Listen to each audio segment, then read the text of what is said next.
Alright, let's get things started. Okay, I think my audio is fine there. Let's see, let's adjust the screen just a little bit here. Alright, that's perfect. Okie doke. Welcome, guys. Hey, what's up, guys? Hey, I see a lot of people coming in. Welcome. Hello.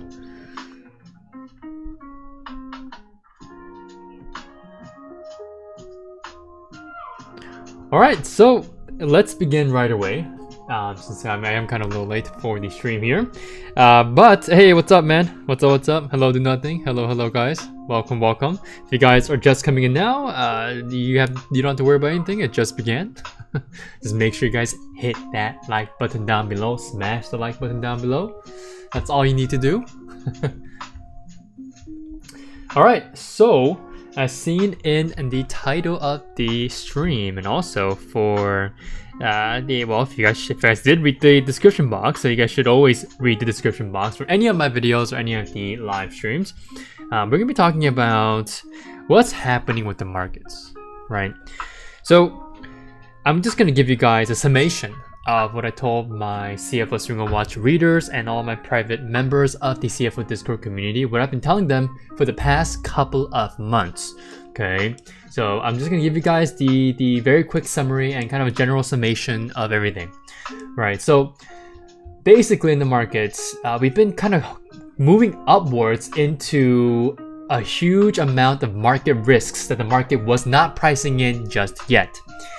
And all these market risks, like, high yields, right? The bond market's continuously being wrecked, right?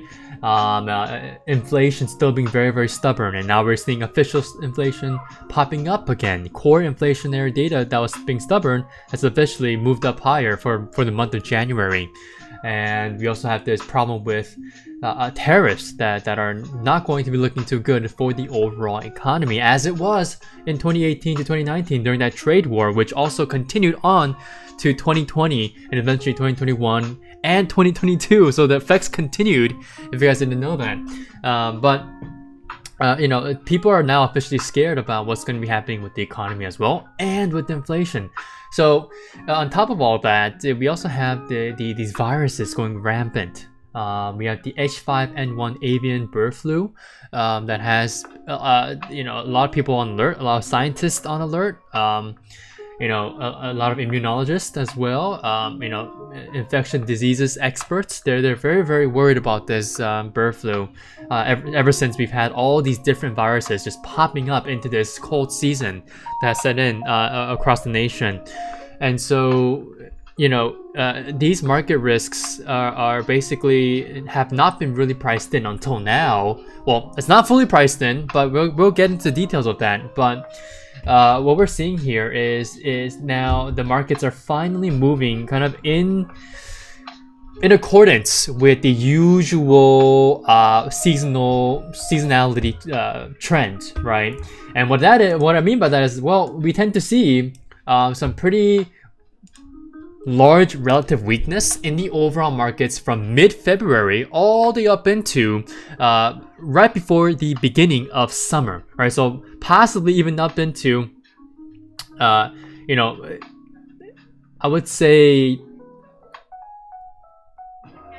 like end of quarter 2 is what I would say as well, just from what I'm thinking and all the research that I've done so far for this year. So this weakness can prevail for quite some time. Usually from a shorter time perspective, not trying to go out all the way into the mid-year, we do tend to see this weakness coming in after the February OPEX, the monthly OPEX of February, until we head into that gargantuan OPEX date in March. And the reason why it's such a big day is that, well, it's the end of the first quarter of any fiscal year. So that's going to matter more, as we also see a lot more options volume every single fiscal year coming into the options market. So all these days are very much important, and will become more important in the few years as we head into the next decade, okay, to the 2030s. So with that being said, guys, let's kind of get into the details here of this move down, right? So that's kind of the general summation. There's a lot more data, a lot more analysis, a lot more information that are given to my CFO Stream Watch readers and the private members of the Discord as well. So, if you guys want access to that, please DM me on Instagram at chartsfocus1, and I'll give you guys access for a discount code.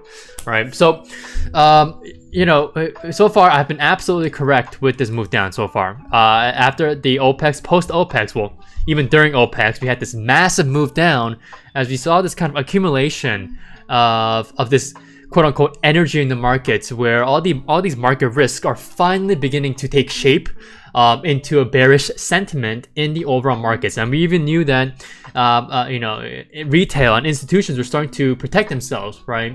And people are getting very, very bearish. Now, usually from a contrarian perspective, as a swing trader, I'm also very, very much a contrarian. I like to go the opposite way of whatever is happening in the current markets, or whatever is telling me, what the markets are telling me. And so in this case, the markets have gone up over 20% for the past 2 years, right? Every single fiscal year. It's returned over 20% for the past 2 years, right? Well, every single year, excuse me. So, whenever I'm seeing the markets, just kind of going by, it's not really doing much, going by for the last 2.5 months, including this month, just absolutely just hanging around, doing nothing, right underneath all-time highs, while these market risks are currently taking shape, right? And at the same time, right, the overall sentiment, the retail sentiment and institutional sentiment becomes heavily bearish. I get a little bit worried, right? Not just for the short term, but for the long term as well. But for the sake of this stream, I'm gonna focus on that short to mid-term perspective. So that's the reason why we've kind of been seeing this very massive push lower. And again, it was confirmed by this massive amount of volume that came in last Friday, obviously due to OPEX as well. But we saw continued selling, which will again confirm that yes, indeed, we are in a new downtrend. Right? We are seeing lower lows and lower highs. That's very, very much apparent. You can't disagree with that, right? So now, if you go on the weekly time frame, we see something kind of interesting here. Okay, so if you guys remember, there was that brief period.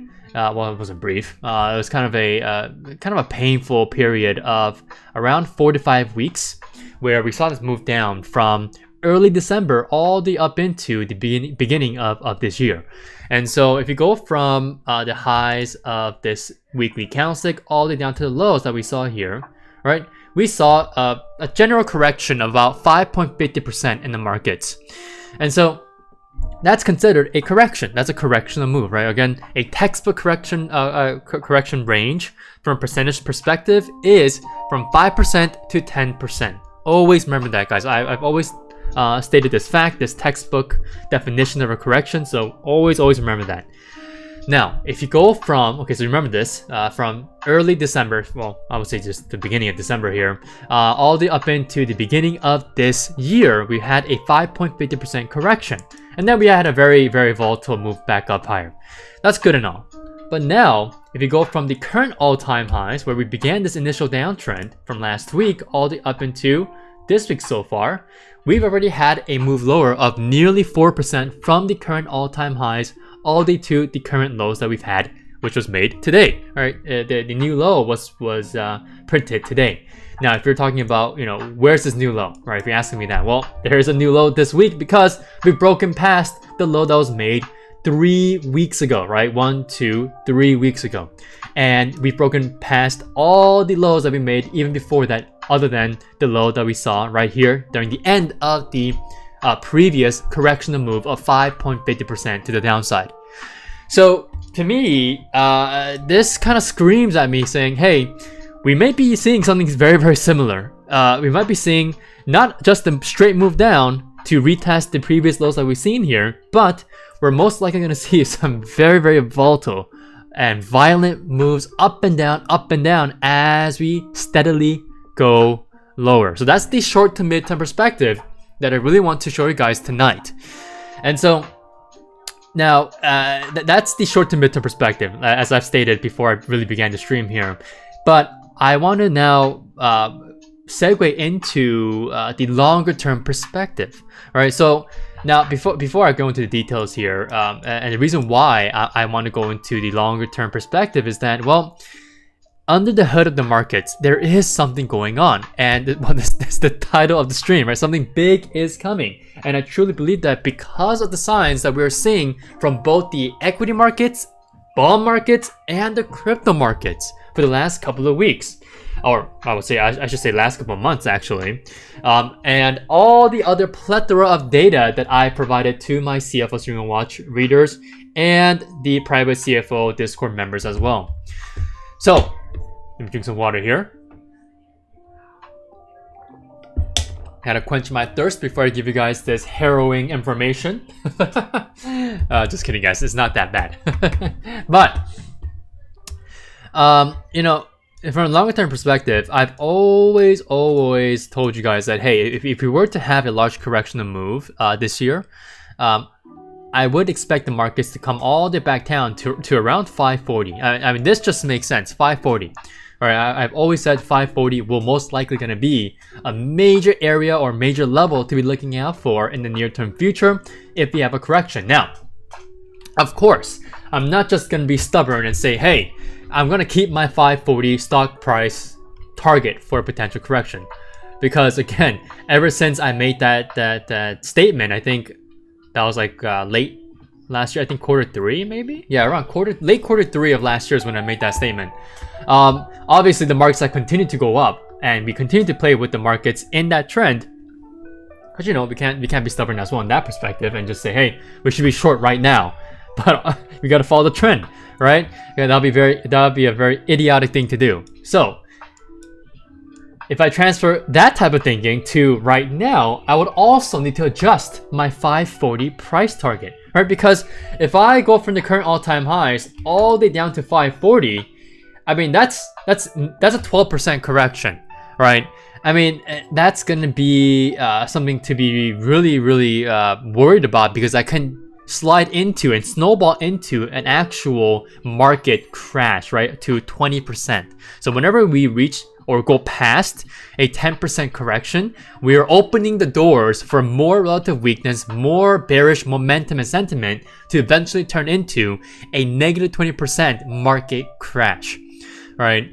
And so here's the thing. I don't think that's happening. I don't think that's gonna happen. I don't think we're gonna go past that negative 10% correction, but I do believe that we can at least see a, 5 to 10% correction where we're not going to exactly hit 10%, but if we do hit 10%, we're going to be pivoting very quickly.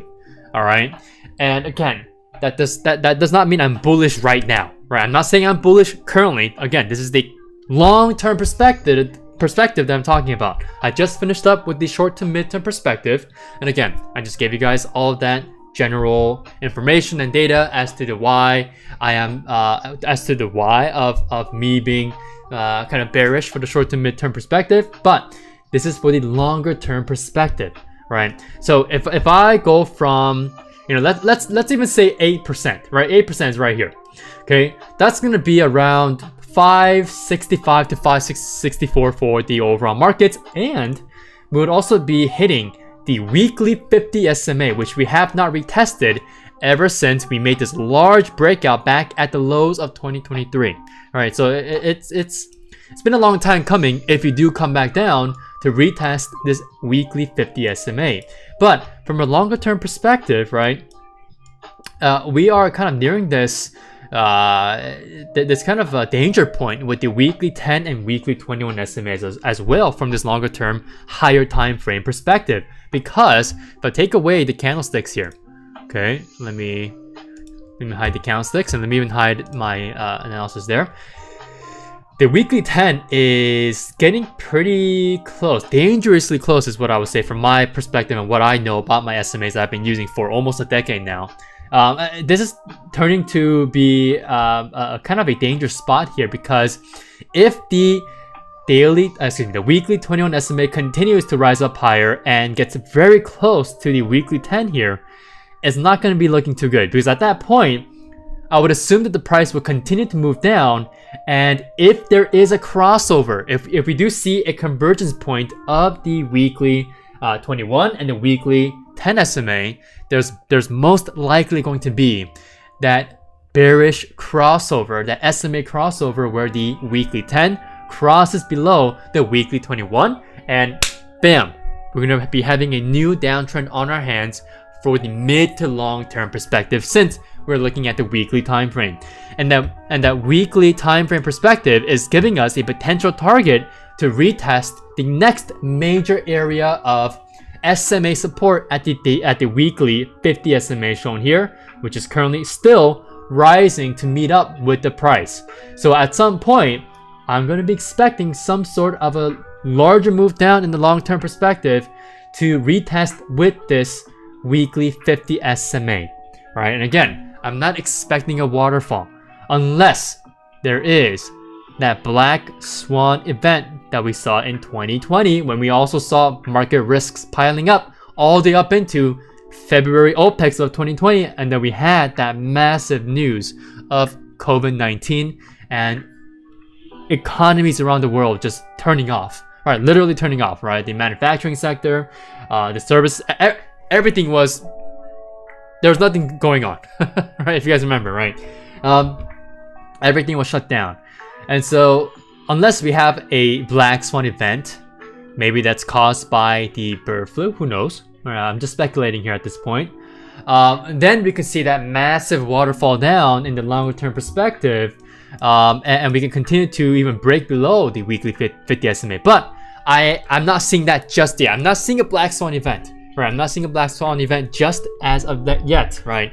Although I am seeing small signs of a potential black swan event piling up here, evidence of that piling up for that speculation. But again, it's not really something to go off of right now. So with that being said, I want to go back. I want to point out the previous statements that I made when I was talking about the short to mid-term perspectives. So we're most likely going to be seeing some very volatile, very violent swings up and down as we move lower, just like what we saw during that negative 5.50% correction from early December to early January, mid to early January, right? So with that being said, right, let's quickly take a look at the VIX, okay? So the VIX has gone up and popped over to 20, and market vol continues to stay elevated, okay? Ever since we had that large, massive pop back in August of last year due to that yen carryover risk trade that kind of unraveled. You guys should remember what happened there if you guys know anything about the FX markets, or just kind of the relationship between the Japanese yen and the US dollar, and what investors were doing with that, along with Japan's historically low interest rates and yada yada yada. I'm not gonna go over that again. So the thing that I want to point out here is that due to this event back in August of last year, market volatility really hasn't contracted that much, right? We're not back to historically low levels. That indicates a very strong trend to either side, which is usually to the upside. And what I mean by that is, well, VIX has not come back down to trend between 12 and 13. Now this range usually changes over the years, right? Before COVID, I think it was from 10. Yeah. So before COVID, the low ranges that indicated a net direction for the overall markets, the upside, was around 10 to 12. But now, with elevated market volatility, or market vol, we're now seeing that range from 12 to around 14. But we haven't stayed below or at 12 ever since this risk-off market event occurred back in August of last year. So these are one of the signs that are telling me, hey, market vol, yes, indeed, we've made tremendous progress to the upside due to these short-term contractions in volatility. But during this entire time since August, we've had some pretty big, massive pops in volatility. And we've kind of stuck close to that value of 20, which is a danger zone, as you guys should all know, for the VIX and for the overall equity markets.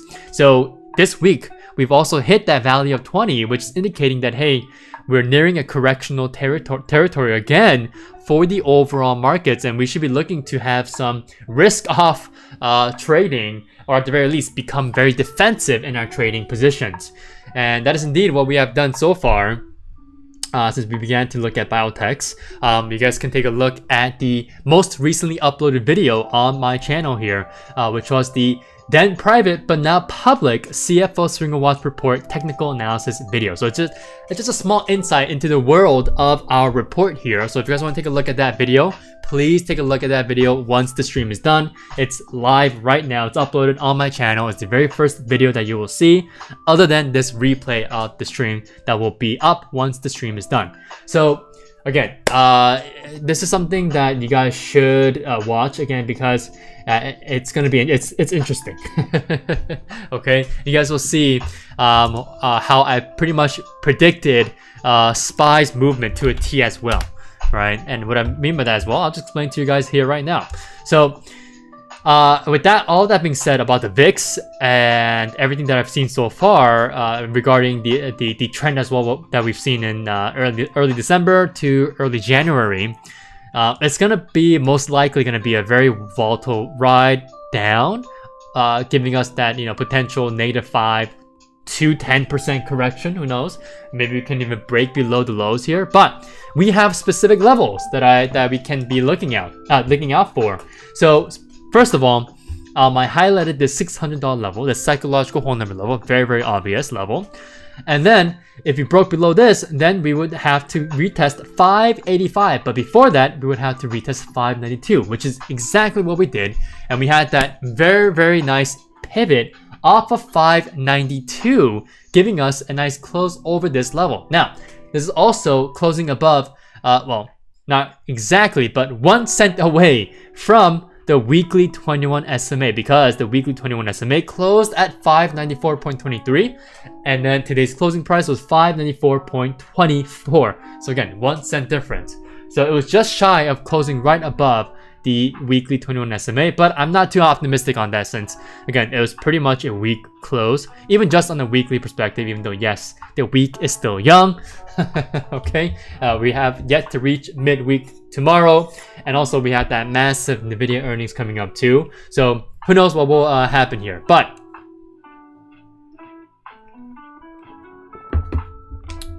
just off of the data that we have now, it seems like we're gonna head lower. Okay, even though that is something that most people will not want to hear, especially with all the late buyers and FOMO traders that bought every single dip here so far within the last 2.5 months. They're gonna get wiped out. I wouldn't be surprised if they haven't been wiped out already from Friday's move down, OPEX move down, and now the post OPEX trend to the downside as well. So with that being said, I am still going to focus on the levels here, even though we're going to be seeing volatile movement, albeit the VIX the VIX market vol expansion as well. It's going to be a usual downtrend that we will see, a textbook downtrend of lower lows and lower highs. All right, even though we're going to see all those that volatility and wild violent ranges that are being printed every single week, we're still going to be seeing that downtrend, and we're most likely going to hit all of these levels that I've highlighted so far in the yellow here. Okay, now before I continue further, all right, we have some sectors to look at as well.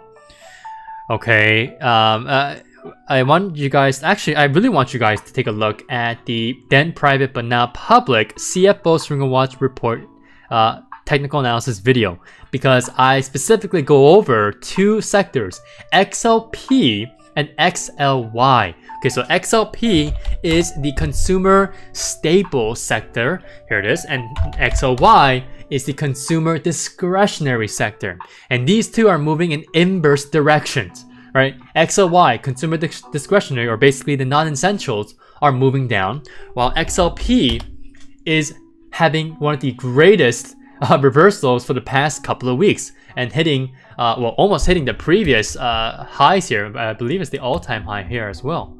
Yeah, so this is a this developing story here for me, based on what we've been seeing so far between XLP and XLY.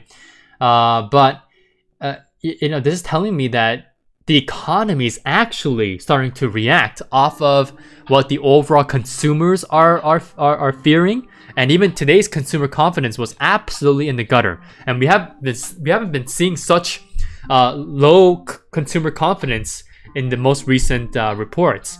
And it has been downtrending, yes, that is true. But this move down and the overall sentiment from just traders and investors alone, combined on top of the consumer confidence, is adding this kind of double whammy for the markets.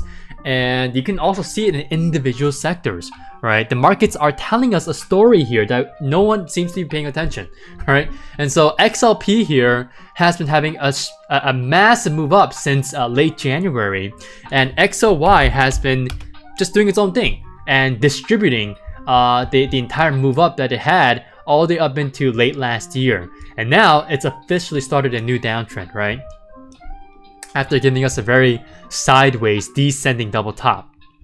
So with an official lower low being made this week so far, I believe this inverse pattern with each other, this relationship that it has with each other, XLY and XLP, will continue as we continue to see the markets deteriorate, and eventually we'll see the economy following suit, right? And I'm giving you guys plenty of data, information, and just overall analysis of why the economy could be heading into shambles, back into the shambles actually, after the immense growth that it has had for the past 2.5 years, ever since that low in 2022 in the overall markets, and obviously for inflation as well, or I guess I should say the high of inflation in 2022. It seems like we're going to be going back down and kind of dismantling that growth that we've had so far. So I'm mentioning even the growth, right? When I say growth, we're seeing growth leaders being absolutely massacred as well for the past week or so. And if you take a look at MAGS, this is the Magnificent 7 ETF. These are the true big leaders, the big cap, mega cap tech leaders. And they've been absolutely destroyed for the past 2 weeks, including this week. And it seems like the trend is going to continue to the downside. And if the overall individual group of mega caps are acting like this, then what does this say? Like, what is this indicating for the future of the leading groups in the overall markets? Because again, the leading groups provide liquidity for the longer term. And if these stocks are being sold off and people are leaving them for dead in the short to mid-term and long-term future, this is telling us something, right? Something is not right here. The overall economy is not looking too good, because again, the markets are always moving in perception of the future. It's going to always price in what could potentially happen in the near-term future and the long-term future as well, depending on whether or not we continue to correct the downside, right? Obviously, we're not in a correction mode yet, but if we hit that 5% correction, bam, we're gonna be in a correction, guys. Okay, so again, if you guys want to take a look at the percentages here once again, all right, a 5% correction is gonna be literally the lows of last year all the way up into the lows of this year as well. Okay, so it's gonna be hanging around 580, 585, around that range. But again, if you do hit that 5% correction, I think based on what I've been seeing so far, and what I've shown you guys so far too with overall VIX, we can see a further correction to the downside. And again, market vol can stay elevated above that value of 20, even if the markets do bounce. VIX just staying elevated and refusing to get back down to that 12 value, which will usually provide us fuel to continue to move up higher in the overall markets. But that has not yet happened, right? That hasn't happened yet. So that's definitely, the risks have been piling on for some time now, right? So with all this being said, okay, the final nail in the coffin that I want to show you guys is the bond market. All right, so take a look at the TLT ticker here. This is the 20+ year treasury bond ETF. So TLT has been ravaged by high yields, okay? And ever since that first rate cut in September, bonds have been absolutely slaughtered.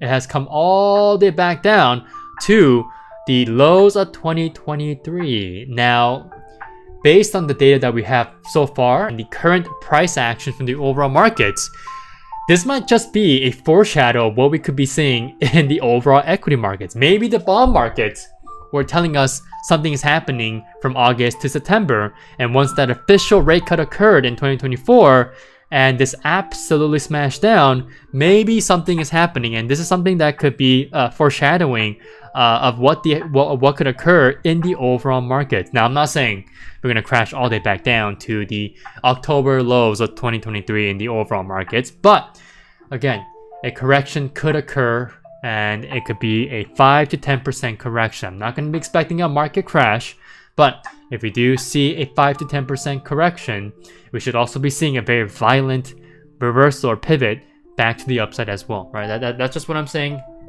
now, and that's what I'm saying currently to you guys, and I'll give you guys an update if that changes, right? If I'm going to be anticipating an official, market crash of negative 20% from current highs, right? But I'm not seeing that just yet unless a black swan event occurs. All right, so that's, again, I'm just summarizing what I've just told you guys a couple minutes ago. Okay, now, with TLT here, there is definitely, for the past couple of weeks, a flight to safety. Now, here's the thing. Okay, so let's take a look at yields. Let's take a look at the 30-year or even the 10-year TNX.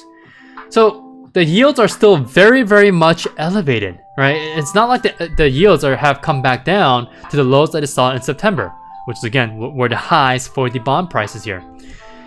Instead, we're still kind of stuck in the highs that we've made so far since last month, and even the highs that we saw back in April of last year. So we're still hanging around in the highs, and we're kind of reaching the midpoint here of the lows, and that'll be around 4.10% here, is what I would say. So, to me, since the fact that yields haven't absolutely cratered to the downside during this entire move up from the bond so far for the past couple of weeks, it's just telling me that, hey, this is not just because of the fact that we're seeing yields going down, but this bullish fervor and this big move to the upside like we saw today with this gap up is not just from yields going down. It's from the investors, the long-term investors, getting very worried about the overall market. And that means we should be worried too if bonds are acting like this, right? So this is a flight to safety. This is a flight to a safe haven other than the overall equity markets. That means that institutions and just overall investors are feeling that they should be heading into more safe risk off and a bit more safe assets here, like bonds, that can help them weather out a potential correction in the overall equity markets, or even a potential contraction in the overall economy as well. Okay, so TLT, definitely something that you guys should be looking at. This is something that I've always harped on as a defensive safe haven if the equity markets go to the toilet, including the overall economy. And so, as a summary, I'm telling you guys right now that this move up higher from the bonds here are not just from the overall slow move lower of the yields to the downside. This is definitely a move this is definitely a move that was born out of investors flying to safety, flying to a safe haven where they can, basically turn off risk from being exposed to the overall equity markets, which is now increasingly becoming a risk-off environment and going towards a more favorable safe haven like bonds. Now, as a final kicker to tonight's stream, let me show you guys something very, very interesting. Okay, so tip. Okay.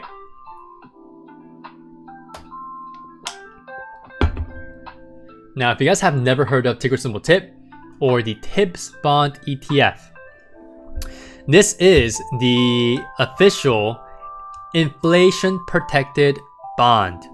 All right.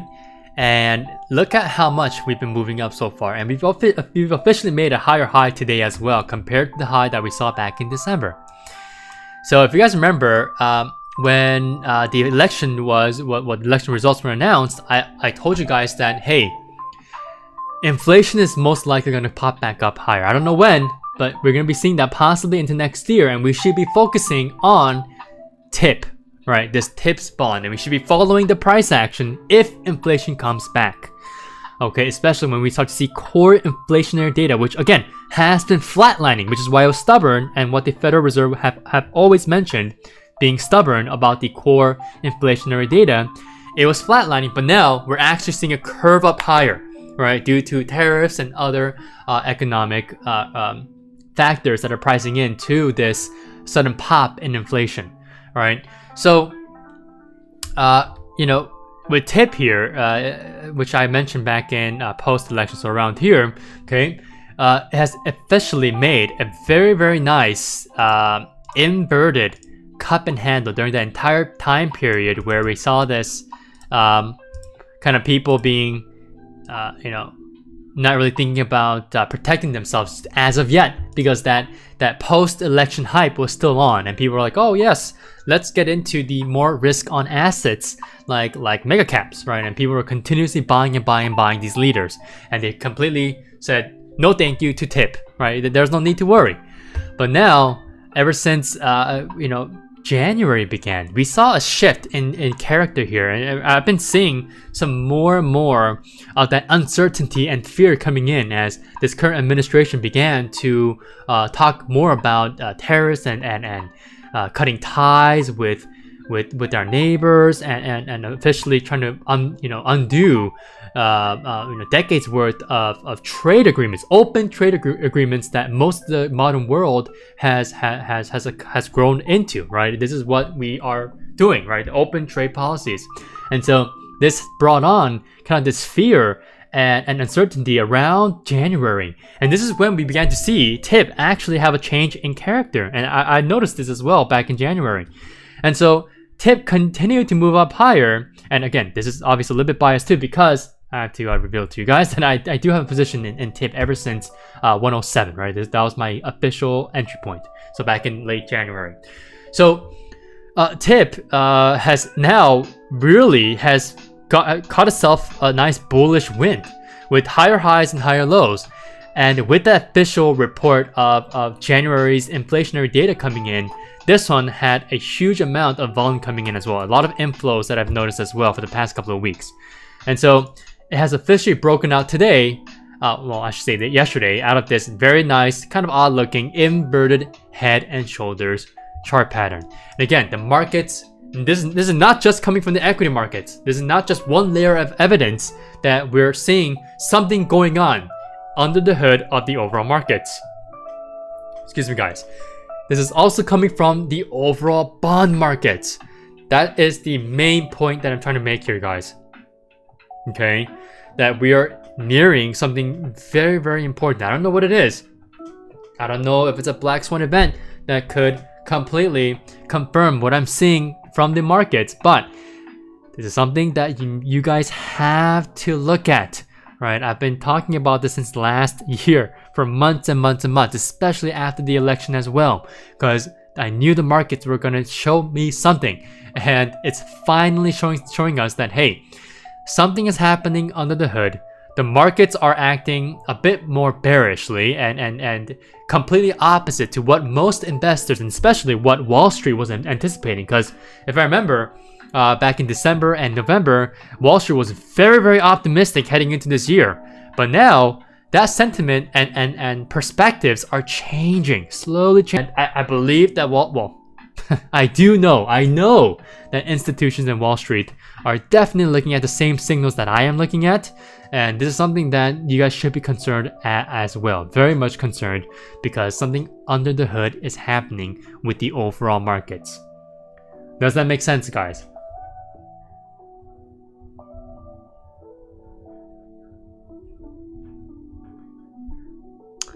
All right. Okay. Hey, I see you guys' reactions there. Awesome. Okay. So yeah, I mean, this is kind of the things that I want to tell you guys about. I mean, I don't have much to say anymore. If you guys really want the juicy details that actually truly matter to what we should be focusing on and what you guys should be focusing on and how you guys should navigate your own trading portfolios in the next couple of months, become a reader of the CFO Swing Watch report and become a private member of the private CFO Discord community. Again, if you guys become a part of the many readers of the CFO Swing Watch report, you guys will simultaneously gain access to the private CFO Discord community. All right. So with that being said, good luck tomorrow. We have a major company, NVIDIA, reporting after hours, so make sure you guys protect yourselves against that as well. Little hint. The reason why I'm saying protect yourselves is it should be a big giveaway. But yeah, I'll see you guys on Thursday at the same time, 8:30 p.m. Pacific Standard Time or 11:30 p.m. Eastern Standard Time. Have a great rest of your night and thank you so much for watching.